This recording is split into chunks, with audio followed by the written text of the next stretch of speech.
Hi everyone, Damien speaking here from Wimbledon today on Saturday. Please be so kind, subscribe to this channel and put on the notifications. I'm very grateful for that. Please support this channel so I can do my work properly and I can give you more, hopefully, valuable content. Today, I would like to discuss. Today is Saturday. I'm broadcasting today because I have appointments outside of London and I will be not available to do this. The meeting, the regular time for my live videos will be always Sundays. And I will choose a specific time also in the future where I will be broadcasting my videos. Today's topic is about moral reality. Does something like a moral reality exist? And does it like something like an universal law exist, which is defining moral reality? And what happens when we cross the borders in case something like this exists? So I think that I owe you to explain my thought progress and what I'm thinking about. So let's say that there are two different scenarios. There is something like one scenario which is saying that there is a moral reality, which means there are limitations in which how far you can change in a reality, um, and when you change it beyond these limitations, you are suffering from digression. And the other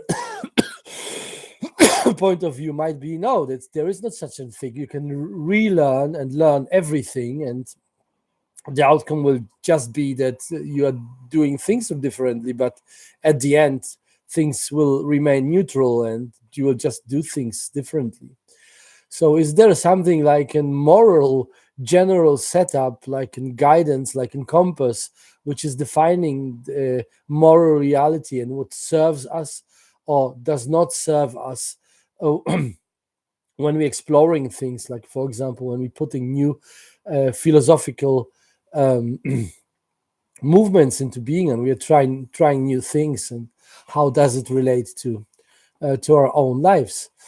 Yeah. And so um, in terms of politics, like a big topic in the past, in the history, in regards to this has been the communism. And so I think that the communism is a movement where certain philosophical thinkers have been trying to develop a society which is based on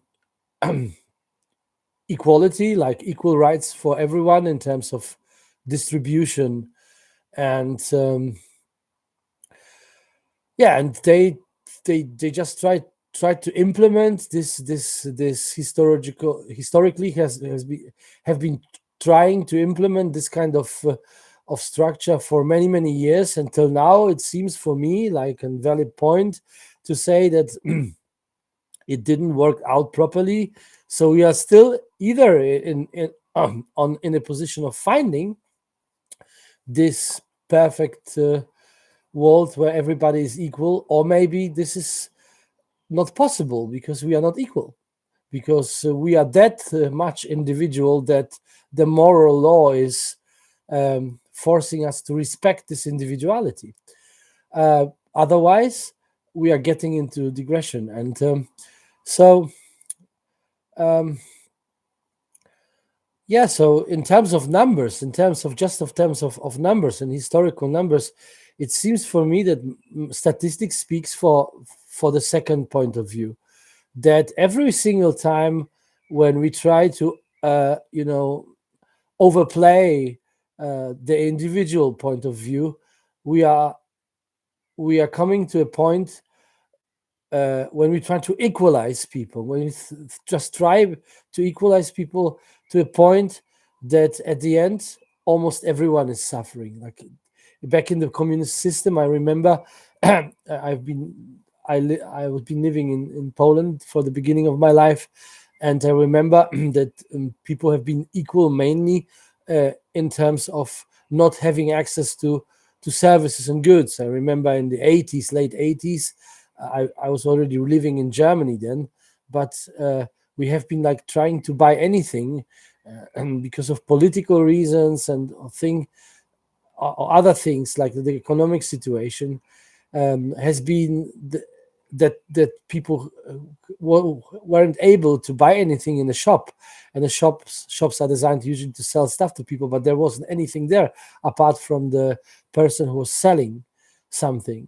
And this has been like reality. And in terms of the economical point of view, everybody was equal, but at the end it was like everybody was equal in terms of yeah, of not having access to goods and services.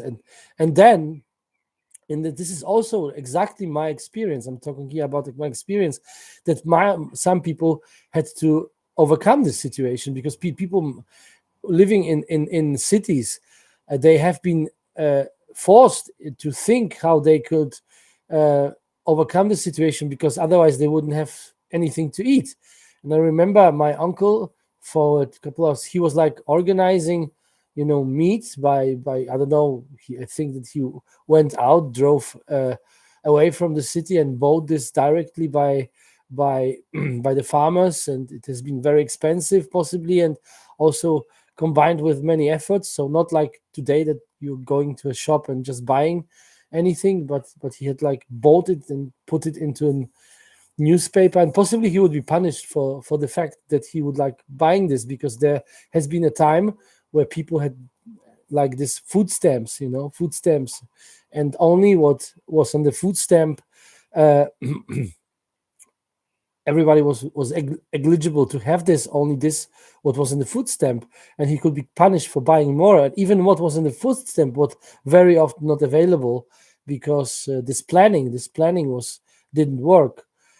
And no, now I don't want to go into politics too much, but this is like a very, very main important question, about moral reality. If everything is changeable and you can change it, then communism should work.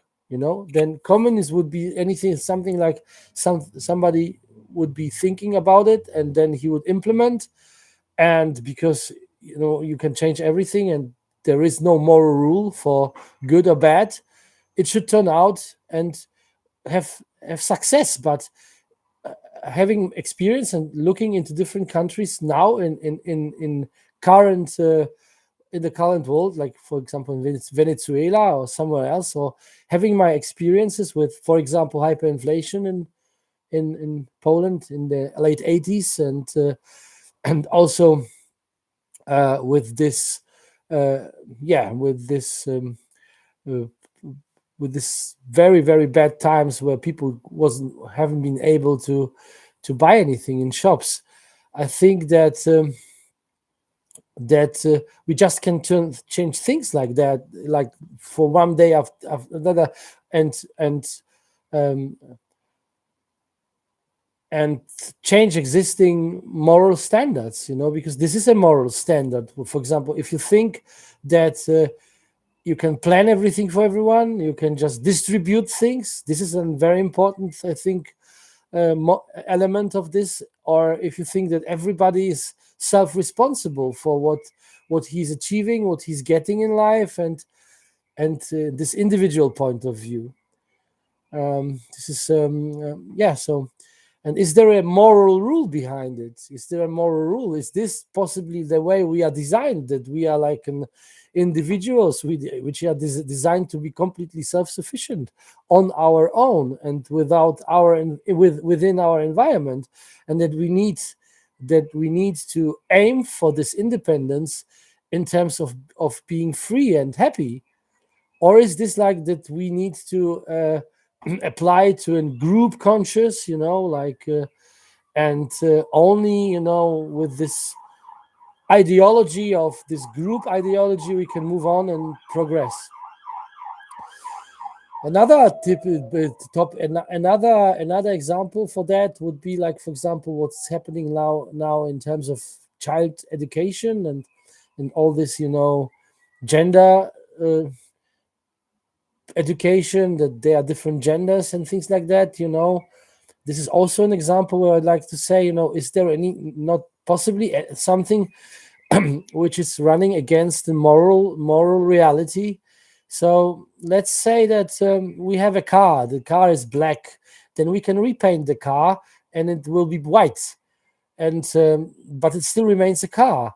So now thinking about children, for example, being teach to to play with dolls, whatever is happening, and or paint, or look like boys have to look like girls.